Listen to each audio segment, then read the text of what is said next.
is there is no other country in the world that claims to be the state, the nation state of people that have nothing to do with it, never had anything to do with it, citizens of other countries.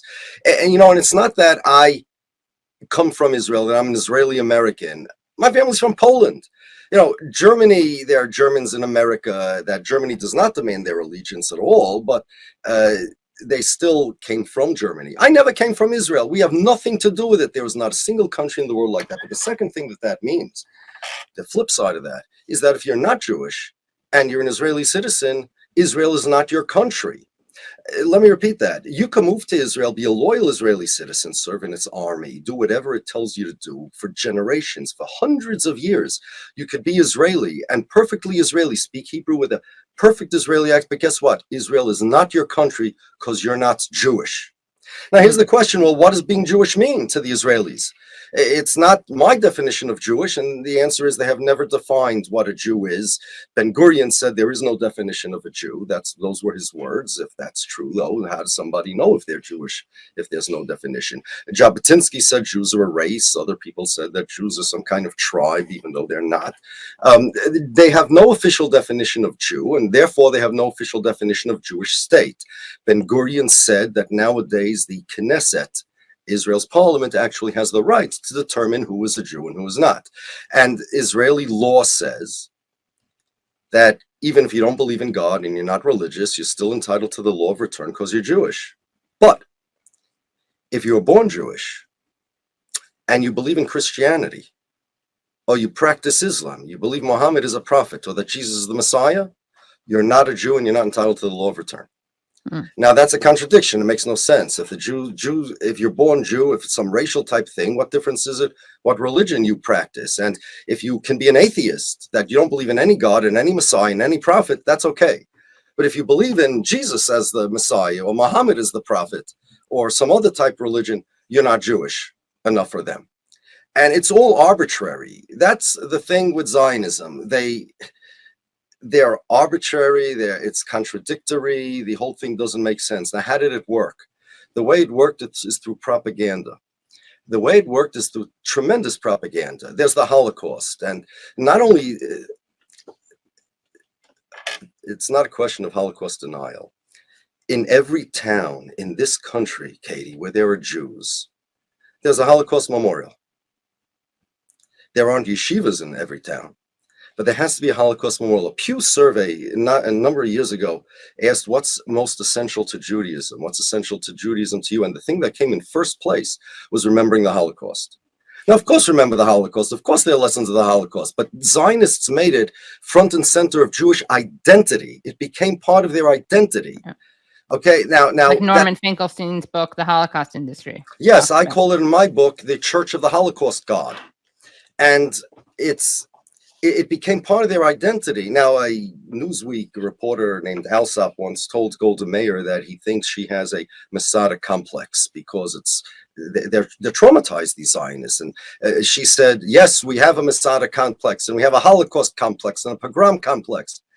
The thing is that most people consider their complex as something to get rid of. They go to therapists for that. But to the Zionists, this is literally their identity.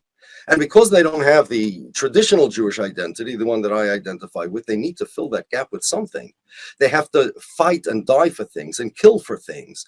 And this Holocaust identity and this nationality identity, and it's all emotion, and it doesn't stay the same. They still haven't defined what a Jew is, or it doesn't matter. There's a Holocaust. It doesn't matter what a Jew is. We'll think about all this later. You had a lawyer on, and she was talking about law and international law. But what good after we get rid of the Hitlers and the Hitler de jour? We'll after we're safe. Everybody wants to kill us. There was a hit song in Israel once called Kol Olam and Kuloi Negdenu. The whole world is against us. It was an actual song, a hit song in Israel. Everybody wants to kill us. We got to get rid. First, we got to be safe. Then we'll worry about all these technicalities.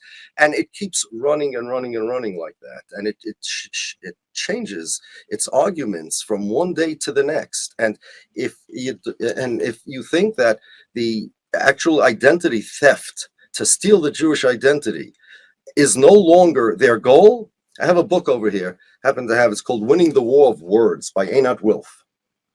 Okay. I once had a conversation with her, And it was supposed to be a debate, but she didn't want to call it a debate for good reason. And in any case, so she says that Zionism continuously changes its story. On page 98, the next frontier of Zionist inclusion is adapting the story to fit Christians, ultra-Orthodox Jews, and ultimately Muslims. We're all going to be part of the Zionist story. The Orthodox Jews, the Zionist story will be rewritten as to make ultra-Orthodoxy, that's me, into another equally genuine form of Zionism. The 2,000-year-long continuing existence of ultra-Orthodox communities in the holy cities of Jerusalem, Hebron, Sfas, and Tveria, for example, may be portrayed as having paved the way for modern Zionism and secured the path for the return of the Jewish people to their homeland. They want to make me into a Zionist. That's the goal. But it's not just me. They want to make the Muslims and the Arabs into Zionists too, and rewrite history so that everybody lives happily ever after. They're I don't want to say shapeshifter because that's a people would say it's a trope. So it's like trope, right? So instead it's like a chameleon, a T-1000 Terminator. Okay, you can't grab it. They keep changing their story. They say themselves they do this, right?